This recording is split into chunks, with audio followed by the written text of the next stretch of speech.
Bueno, perfecto. Es un tema esto que se corte, que hay que retomar, se pierde tiempo.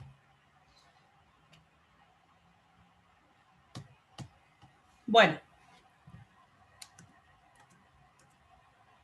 dentro de los 6 puntos fundamentales, entonces, estábamos en quién debe evaluar, cuándo se debe evaluar, dijimos, cómo se debe comunicar la evaluación de desempeño, y yo les decía, la evaluación de desempeño termina cuando yo hago la retroalimentación. Y esto es muy importante, debo comunicarle al empleado el resultado de lo que obtuvo en su evaluación de desempeño. En primer lugar, marcándole los aspectos positivos, incentivando, digamos, o mostrándole al empleado qué cosas positivas hemos encontrado en esa evaluación. Y luego, indicando las falencias, digamos, o las fallas que podemos haber encontrado, o el no alcance de determinados objetivos, que puede ser también, pero siempre con una actitud de mejora. Es decir, hemos detectado, por ejemplo, que tenés un muy buen trato con tus clientes, estás vendiendo correctamente, pero, por ejemplo, los gastos que tenés para poder hacer las ventas, los viáticos, son excesivos. Entonces, vamos a fijar un monto específico en esos viáticos, que es lo que vas a poder gastar para poder hacer tu trabajo de ventas. Le estamos dando el error, pero también le estamos mostrando el cómo vamos a evitar que eso se siga produciendo de alguna manera, ¿sí? Entonces, ¿por qué evaluamos el desempeño? Porque toda persona necesita recibir una realimentación. Esto que decíamos recién, muy pocas veces nos dicen lo bien que estamos trabajando o lo mal que nos estamos desempeñando, excepto cuando ya alguien explota y dice, bueno, no, la verdad es que no se puede trabajar porque no cumplís, porque esto, porque el otro. A veces es mucho más fácil hacer este proceso en forma continua y tratar de que sea un hábito, como yo les decía, de evaluar una vez al año a evaluar todos los días o llegar a un proceso de autoevaluación. Hay un proceso de maduración a nivel empresarial que hay que desarrollarlo y que es gestión de las personas que estamos encargadas del área de recursos humanos para que se produzca. Hay personas que no se adaptan a una autoevaluación, que no son tan críticas consigo mismas, y hay modelos empresariales que no permiten que esto se produzca también. Entonces tenemos que ver la maduración de la empresa y cómo vamos haciendo que este proceso sea eficiente para que no nos lleve tampoco más tiempo que lo que es la función habitual de la empresa, que es básicamente elaborar, vender productos o prestar servicios. Pero sí es un indicador y es una medida constante con una buena aplicación, de una mejora para que la empresa siga creciendo continuamente. Entonces, ¿es importante? Sí. ¿La tenemos que aplicar? Sí. ¿De qué manera? De la mejor manera posible, de la manera más integral posible respecto al desempeño de las personas. ¿Dónde termina? Cuando nosotros hacemos el feedback, cuando podemos hacer una devolución y que podemos acompañar a ese empleado para que mejore, no con el ánimo de que deje de trabajar con nosotros, sino que por el contrario vaya mejorando y creciendo en nuestra organización. Si no hay una retroalimentación, muchas veces se camina a ciegas. La organización pierde el rumbo, los empleados no saben cuál es el aporte que están haciendo a la organización y cuál es la importancia de su proceso dentro de la organización, digamos de su trabajo dentro del proceso de la organización. Por ejemplo, en las bodegas se ha tomado en algunas bodegas la precaución de enseñar a los cosechadores cuál es el producto final que se obtiene gracias a su trabajo. Porque, por ejemplo, ustedes saben que si va un poquito de una hoja de parra o los filamentos de la viña en el vino que se van, digamos, en la molienda, eso ya le cambia el sabor al vino. Y a veces es muy difícil decirle al cosechador, mira, procura que no tengas estos elementos dentro del racimo de uva, solo queremos el racimo de uva. y que después lo puedas separar, lleva otro proceso y a veces no es tan sencillo, que si bien las máquinas lo hacen, pueden haber errores, y esos pequeños detalles hacen que me cambie el sabor del vino. Entonces, ¿qué hicieron las bodegas? Para explicar la importancia del trabajo de la cosecha, mostrarles el producto terminado, dónde termina una botella de vino, dónde se vende. Les enseñaron, por ejemplo, el proceso que se hace para hacer la exportación, el cómo se presenta el vino, qué es lo que se hace en todos los procesos.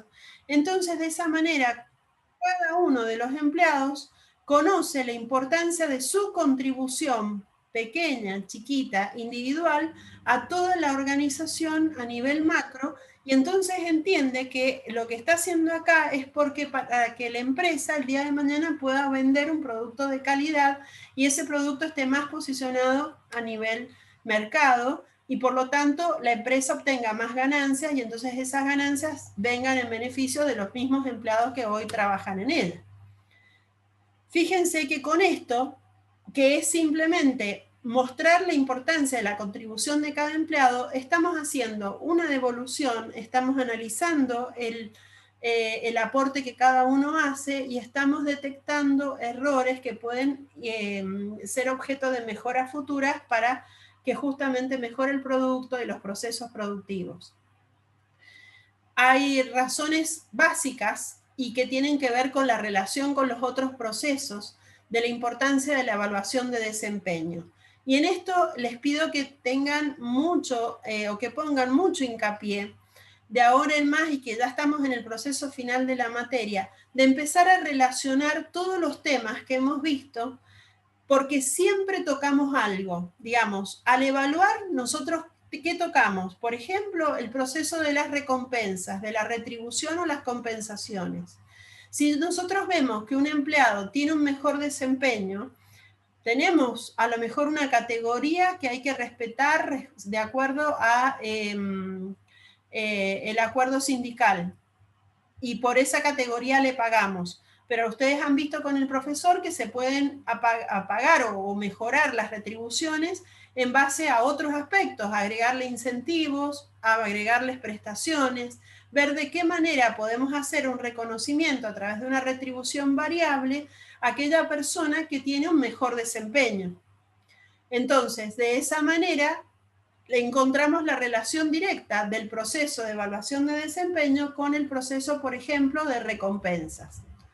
Otro proceso, digamos, es básicamente que tiene que ver es la retroalimentación o la realimentación. Es poder tener el feedback, es poder motivar a las personas y lograr que se sientan satisfechos dentro del lugar de trabajo con lo que aportan y lo que reciben. Por otro lado, se relaciona también la evaluación de desempeño con el desarrollo. Hablamos del desarrollo en cuanto al desarrollo personal y desarrollo a nivel organizacional. El desarrollo personal, para que ustedes lo puedan ver, tiene que ver con objetivos individuales. Ahora, una persona puede estar capacitándose dentro de la empresa, puede haber ascendido de puesto, puede haber hecho carrera dentro de una organización y sentir que no está logrando su desarrollo personal. Porque lo que tenemos que lograr es que la persona o el objetivo de cada uno de los empleados coincida con lo que se le puede otorgar en la empresa. Por ejemplo, pensar que un empleado quiere obtener un cargo superior porque quiere ganar más dinero, porque tiene, digamos, la capacidad y cree que se lo merece, pero además también tiene una carga familiar que, digamos, necesita más dinero y porque lleva muchos años en la empresa y digamos, se lo merece. Ahora, si el objetivo personal es tener un cargo superior de mayor responsabilidad, jerarquía y ganar más, va a haber concordancia de lo que se le ofrece en la empresa y de lo que esa persona realmente espera. Pero si por otro lado a lo mejor la persona dice, yo está bien, llevo muchos años en la empresa, trabajo bien, pero yo no quiero un cargo de mayor responsabilidad. No quiero ser jefe de mis compañeros de trabajo, no quiero tener un cargo de mayor jerarquía. Entonces, El objetivo de la persona no tiene que ver con asumir mayores responsabilidades. Y si yo lo promuevo o le doy un cargo superior, estaría en contraposición con lo que esa persona quiere. Por lo tanto, ahí no habría un desarrollo personal. Para mí hay un desarrollo de carrera como organización que yo le ofrezco, pero la persona puede no tomarlo o no quererlo porque su objetivo personal no está de acuerdo con este desarrollo a nivel organizacional que le están ofreciendo, ¿sí? Pero yo lo puedo evaluar y lo puedo detectar, y ahí es cuando yo voy a tener concordancia de la evaluación con el desarrollo. Por otro lado, también mejora las relaciones entre los compañeros de trabajo, mejora las relaciones a nivel de las relaciones jerárquicas, porque siempre en esto es muy importante que cuando uno hace una devolución en la evaluación de desempeño, las buenas o las cosas positivas hay que decirlas en público, y las cosas negativas o aquellos temas que hay que tratar con cada uno de los empleados se hacen en forma privada y en forma totalmente personalizada. Entonces, si yo marco los aspectos positivos de los empleados y lo hago público con sus compañeros de trabajo para todos de la misma manera y en forma equitativa, mejoran las relaciones, están viendo de que todos los empleados son tenidos en cuenta y además son reconocidos. Y lo negativo se trata en privado, se va tratando de solucionar, siempre tomándolo como una oportunidad de mejora y no como efectos negativos. Y ustedes me dirán, profe, pero hay personas que le llamas la atención una vez, le llamas la atención 2 veces y ya al último hay que llamarle la atención, hay que hacer un apercibimiento, hay que hacer a lo mejor una suspensión, y sí, es verdad. O sea, siempre vamos a tener a aquellas personas que no están dispuestas a acompañarnos en el proceso, que no son los mejores empleados o que no se desempeñan de la manera que esperamos. Entonces, obviamente, también como marcamos los aspectos negativos, tenemos la prueba a través de la evaluación de desempeño, y acá está esta percepción objetiva, con parámetros de medición concretas que nos han dado resultados de cuál es el desempeño de las personas. Y ante algún problema en la relación laboral, podemos decir y mostrar los resultados de la evaluación de desempeño, decir, no alcanzaste el objetivo, no cumpliste estas actividades, hay cosas que te marcamos y no las mejoraste, y llevas 3 procesos de evaluación en donde no tenés el rendimiento esperado. Por lo tanto, eso puede dar motivo a que nosotros podamos tomar decisiones respecto de ese empleado que tengan que ver hasta a veces con la no continuidad de su relación laboral, pero con una base objetiva, con resultados concretos que nosotros hemos medido a través del proceso de evaluación de desempeño. Por lo tanto, estas actividades nos permiten, fíjense, al hacer la evaluación de desempeño, todos estos aspectos positivos y que nos marcan el interés por hacerlo. Otro tema muy importante es ver el potencial de desarrollo. Cuando nosotros podemos evaluar y medir cuáles son los resultados que estamos logrando o que tenemos reales, podemos ver qué persona puede llegar a dar más en cuanto a su potencial, dónde podemos exigir un poquito más, dónde podemos capacitar quizás para poder pensar en que esa persona pueda asumir otros roles u otras funciones. Podemos analizar los potenciales de desarrollo que tenemos dentro de las personas. Y en esto, el último punto es muy importante, que es la asesoría. Entonces ahí el trabajo del área de recursos humanos va a ser trabajar sobre aquellos potenciales que tenemos dentro de las personas que están con probabilidades de mejorar su desempeño, de aportar cosas diferentes a la organización y que nos van a servir inclusive para ayudar a otros a que también crezcan. Que esto es muy importante, ¿no? El hecho de poder hacer de que este proceso también sea grupal y que los empleados se sientan integrados ayuda a que haya un efecto, por así decirlo, contagio respecto de sus compañeros. Entonces, según lo que hemos estado hablando, el proceso de evaluación de desempeño es, como les decía, un proceso de control que termina con el proceso de la retroalimentación. En primer lugar, identificamos los objetivos de evaluación de desempeño. ¿Qué es lo que queremos evaluar? ¿Qué es importante para esta empresa evaluar? Establecer estas expectativas de la persona con el análisis del trabajo, analizar el trabajo desempeñado y, por lo tanto, evaluar el desempeño. Como ustedes ven, esto es un sistema de control. Estándares, medición del trabajo, verificar las diferencias y en esas diferencias cuáles son las causas de las diferencias entre la evaluación y el estándar establecido. Y hay que acá tratar de sacar este mito que existe siempre, que la evaluación de desempeño es negativa. Las personas, cuando les fijamos políticas de recursos humanos claras y les indicamos que en esta empresa se evalúa el desempeño y que ellos puedan identificar que al momento de ser evaluados es un proceso positivo y no es un proceso negativo, es muy importante. Lo tenemos que comunicar de esta manera. Es un proceso de mejora, es un proceso de detección de las situaciones actuales para poder identificar los aspectos positivos y los aspectos negativos, en cuyo caso vamos a tratar de incluir mejoras. Entonces lo tienen que percibir como una recompensa y no como una sanción. Las personas tienen que ver que la importancia del proceso de evaluación tiene que ver con una evaluación que es crítica y objetiva. Muchas veces se evalúa o se indican los errores y a veces se indican los errores en forma comunitaria y se sanciona a las personas en forma comunitaria.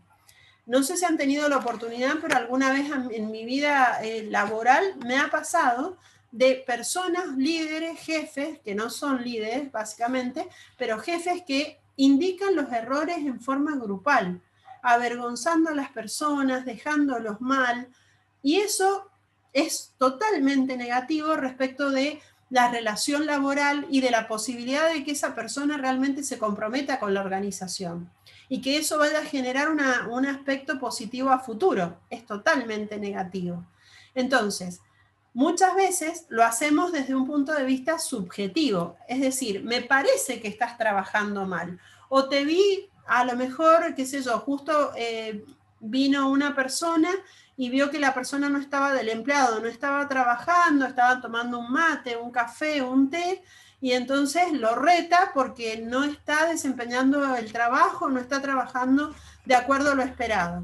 Pero quizás esa persona, antes de tomarse ese cafecito o ese té o estar charlando con el compañero, hizo una venta muy importante para la empresa, o acaba de terminar un trabajo, un informe que es valiosísimo, o ha realizado alguna actividad que se le había pedido y le sobró tiempo. O por el contrario, simplemente está tomando un descanso porque le corresponde, porque es lo normal en una jornada laboral. Pero muchas veces pasa de que somos sancionados o nos llaman la atención en forma pública por una situación que no debería ser si realmente se hiciera una evaluación objetiva y crítica del desempeño laboral. Entonces, en estos casos, obviamente que las personas lo toman como un proceso injusto y tendencioso, donde a veces decimos, yo ya me crucé con el jefe o, digamos, me tiene entre cejas y entonces me llama la atención siempre. Eso no debiera pasar porque nosotros tenemos que armar una herramienta, un instrumento de medición que sea justo y objetivo. Esto de los comentarios desfavorables del evaluador obviamente provocan una reacción negativa cuando son mal expresados o mal comunicados en un momento inadecuado. Cuando la evaluación no lleva a nada y no agrega valor para nadie. Muchas veces también por costumbre, por aplicación de las normas ISO, porque tenemos que mostrar que nosotros como empresa evaluamos, se aplica el proceso de evaluación y queda como una herramienta en papel que no produce luego sus réditos o sus beneficios porque no se sigue trabajando en los resultados o en las causas de las situaciones encontradas. Entonces no agrega valor para nadie, obvio, porque no es el fin principal de la evaluación de desempeño. Respecto de quienes evalúan, acá habíamos estado hablando, yo les comenté hace rato que podemos tener varias personas, el gerente general, el individuo y el gerente, la evaluación de 360 grados acá en esta imagen, el equipo de trabajo también se usa mucho cuando hay empresas donde realmente se puede trabajar en equipo, eso es muy positivo porque es una manera, digamos, de poder detectar qué personas se integran al grupo de trabajo formando equipo. La evaluación hacia arriba, que el empleado evalúe a sus superiores. Esto también se está implementando mucho porque es necesario, es decir, mi superior o la persona que tiene una relación jerárquica mayor a la mía también debe ser evaluado porque también es un empleado, es un colaborador más de la empresa. Entonces también es muy positivo. Que evalúe el órgano de recursos humanos también es una tendencia, se puede hacer. Y la otra, como decíamos, 360 también. Sí, Federico, ¿querés preguntar algo? Sí, disculpe, ¿cómo es la evaluación de la evaluación 360? Bien, acá la evaluación de 360, si vos te fijas en esta gráfica, mira, 360 es porque es un círculo, los ángulos del círculo, entonces pensamos que la evaluación de 90 grados, esta que tenés acá arriba que te marco, es la que realiza el jefe inmediato. Es decir, nosotros como asesores de recursos humanos diseñamos un formulario de evaluación de desempeño, donde podemos identificar, por ejemplo, factores a evaluar y se lo damos a su superior. El jefe inmediato aplica la evaluación de esta persona, suponete Juancito. Pedro evalúa a Juan. Cuando Pedro solo evalúa a Juan, tenemos el resultado o la mirada del superior respecto del colaborador. Lo que buscamos con la de 360 es que los pares, es decir, en la misma línea, y acá estamos marcando los 180 grados, serían sus colegas. Suponete que vos estás trabajando en el área de administración de una empresa, bueno, que te evalúe tu compañero de trabajo que está todos los días trabajando con vos, o por ejemplo, el área de proveedores, o el área de ventas, o el área de finanzas. Entonces, los pares serían los que están en la misma línea, de 180 y 360 grados. Y los de la línea inferior serían los empleados que dependen de vos en cuanto al cargo, si es que tenés empleados que dependan de vos. Si no, también se habla de la evaluación del cliente, en el caso que vos tenés contacto directo con el cliente, o, por ejemplo, con los proveedores o con otras empresas con las que trabajes. Es decir, si una persona tiene interacción en su jornada laboral con todas estas personas que lo rodean, externa o internamente, le pedís que llenen un determinado formulario que es el formato que vos has preparado para poder evaluarlo, que eso lo vamos a ver más adelante. Entonces, si las personas te dan una evaluación, por ejemplo, el jefe te evalúa bien, tus colegas te evalúan bien, pero los clientes te evalúan mal, y bueno, ahí tenés a lo mejor algún indicador de algunas fallas que puede estar teniendo esta persona al momento de la atención al público. ¿Sí? Y ahí se miden varios parámetros, o sea, uno hace una herramienta de evaluación de desempeño. Eso sería la evaluación de 360, que puede ser 180 si es que lo evaluamos en la mitad del círculo. Y también acá esta gente que está, digamos, en el cargo, en un cargo inferior, puede evaluarte, como decíamos acá, la evaluación hacia arriba.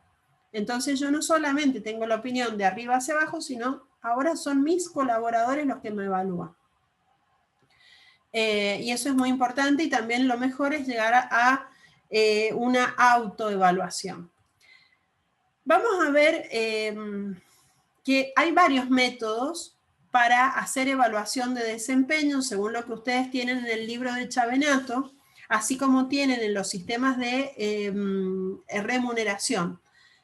Entonces, yo lo voy a dividir en dos grandes tipos, que son los métodos tradicionales, estos que tienen acá. El primero es método tradicional, métodos de evaluación, pero acá le voy a agregar antes de subirlo, son métodos tradicionales, es decir, métodos que nos fijan un formato de una escala básica para poder hacer la evaluación. Que va desde la menor complejidad hasta la mayor complejidad. Y luego les voy a poner métodos modernos que están en las diapositivas, pero lo voy a marcar la diferencia. Dentro de los métodos modernos viene la autoevaluación, la evaluación de 360 grados, la EPO, que es la evaluación por objetivos, y esos métodos.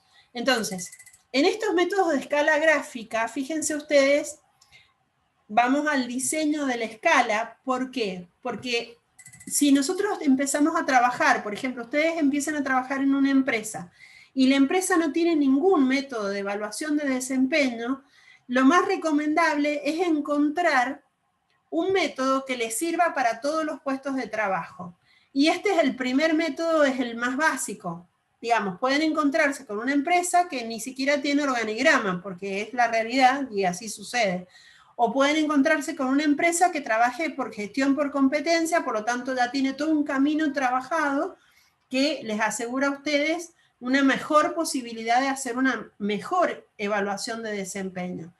Si no tienen nada, ni siquiera análisis de puesto, ni tienen todas las herramientas que han estado aprendiendo a lo largo de la materia, entonces van a empezar por lo mínimo, que es tratar de determinar un método de escala gráfica. Este método de escala gráfica plantea que yo tengo que determinar ciertos factores. ¿Y por qué hablamos factores? Sería como indicadores básicos que tenemos que medir a nivel del desempeño de los empleados. Y tratando de abarcar los aspectos principales de la empresa. Por ejemplo, acá que estamos pensando cuando leemos la columna de los factores. A ver si coloco el lapicito.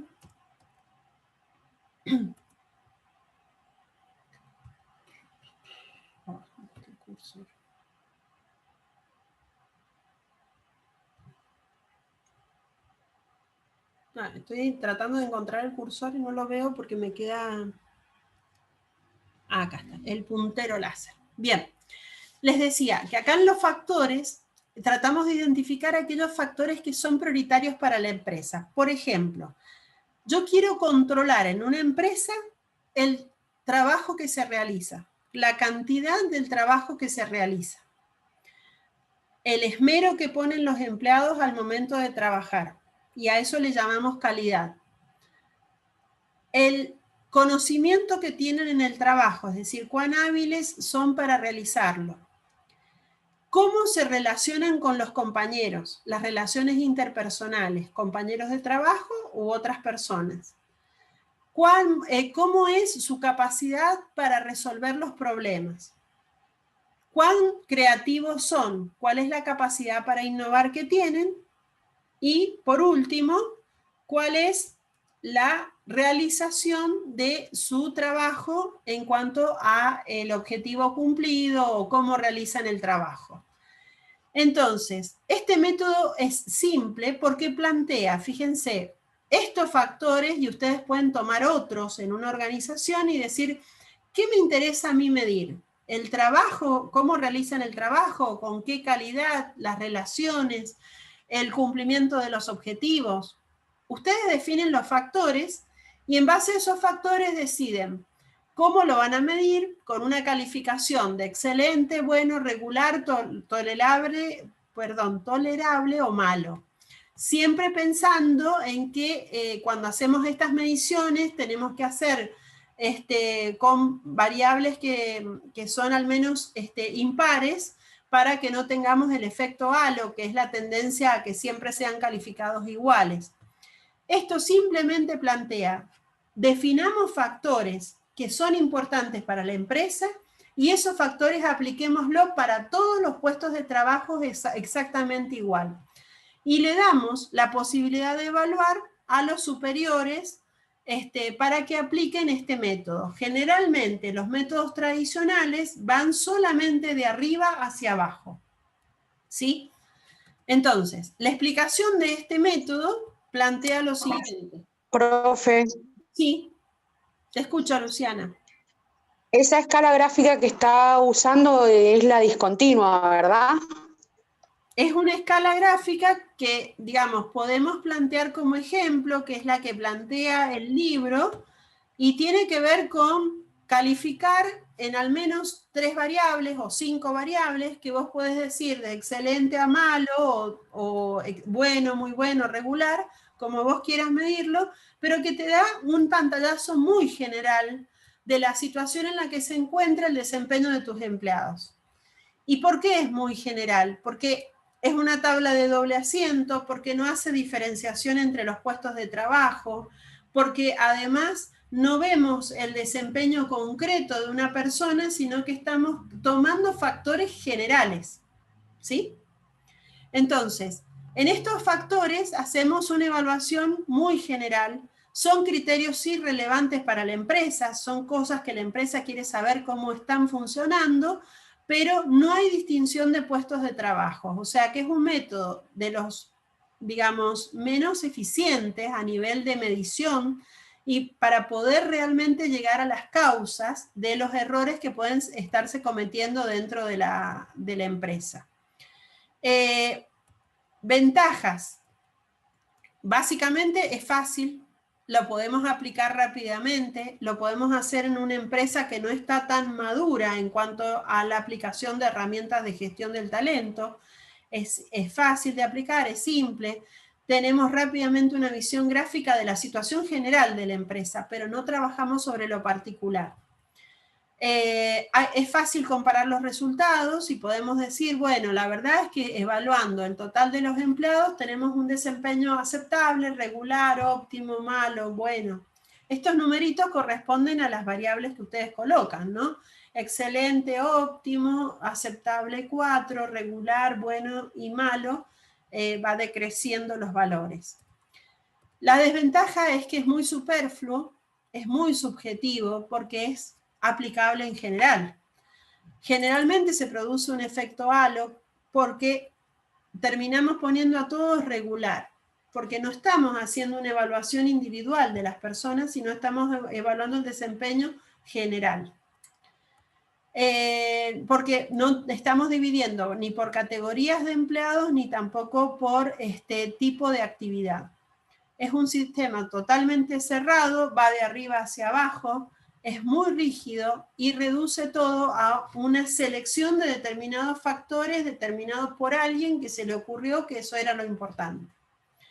Entonces, es el primer método, pero es importante que se los comente porque a veces no tenemos nada y por lo menos es algo.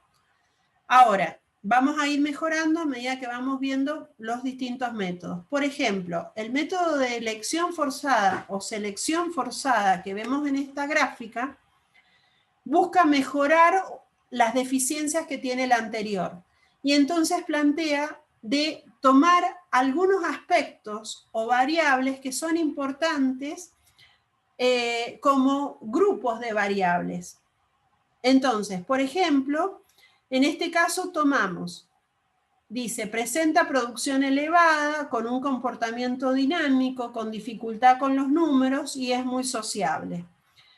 ¿Qué pasa con el elemento de elección forzada? Acá lo que toman también son factores de evaluación, pero esos factores los tenemos que indicar con el signo positivo, aquellos que realmente lo cumplen con un desempeño excelente, y lo negativo, lo que realmente no cumple. La diferencia es simplemente que los agrupamos en factores un poco más desmenuzados, por así decirlo, más específicos, y los agrupamos en ciertas variables que nosotros queremos encontrar.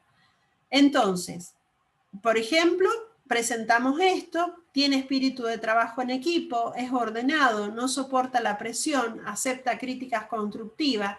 Todo esto tiene que ver con la relación del trabajo en equipo. Por otro lado, por ejemplo, buena presentación personal, comete muchos errores, ofrece sugerencias, dificultad para tomar decisiones. Esto tiene que ver más con aptitudes más personalizadas, más individuales. Acá también se aplica de superior a el colaborador de menor jerarquía. Entonces también es en una sola dirección, de arriba hacia abajo. Y indicamos los factores en los que se encuentra muy bien la persona y los factores en los que se encuentra muy mal. Por eso es selección forzada. De estos cuadritos, sí o sí hay que indicar la frase que más describe al empleado y la que menos lo describe. Y dice, no dejen ningún bloque sin llenar en todas las columnas. Ya estoy un poquito trabada, perdón. Entonces, ¿qué hace este método de elección forzada? Utiliza bloques de frases que son más descriptivas porque llevan a un nivel de detalle más específico y se enfocan en determinados aspectos del comportamiento de la persona. El evaluador debe escoger una o dos o más frases en cada bloque, la que más aplique al desempeño del evaluado. La que más aplique en forma positiva, la coloco como positivo, y la que menos aplique o se aleja más al desempeño, la pongo como negativa. Este método me da algunos indicadores más específicos porque en estos grupos, digamos, de factores, se han tenido en cuenta algunos aspectos más subjetivos o más especificados del desempeño de las personas. ¿Qué ventajas tenemos? Evita el efecto halo porque ya trabajamos sobre grupos de factores, reduce la influencia del personal, la subjetividad, no requiere entrenamiento para aplicarlo. En el anterior, en la escala gráfica, tampoco. Yo puedo armar este sistema de evaluación de desempeño como especialista en recursos humanos y se lo ofrezco al superior, a todos los jefes de área, a todos los jefes de sección, para que evalúen a sus empleados y rápidamente tener un pantallazo general de la empresa. La desventaja es que a veces no se consideran aspectos concretos que debemos considerar para cada puesto de trabajo. Tampoco se hace una separación de los distintos puestos de trabajo o de los grupos de puestos de trabajo. No es lo mismo evaluar el área administrativa que el área comercial, no es lo mismo evaluar la parte productiva o operativa de la empresa. No están haciendo esa diferenciación. Por lo tanto, tampoco, otro efecto negativo es que tampoco permite la participación activa del evaluado. Es decir, acá me evalúan y hay un resultado sobre mí. Y este método en la investigación de campo es bastante interesante. A ver si tenemos la gráfica. En este método de investigación de campo mejora muchísimo el proceso de evaluación y acá notamos un compromiso mucho más, ¿cómo les puedo decir?, más intenso del área de recursos humanos con el objetivo de mejora. ¿Por qué? Porque este proceso de investigación de campo trata de determinar en una evaluación, digamos, inicial, cuál es el desempeño del empleado, y se llama de campo porque se hace en el puesto de trabajo a cada uno de los empleados y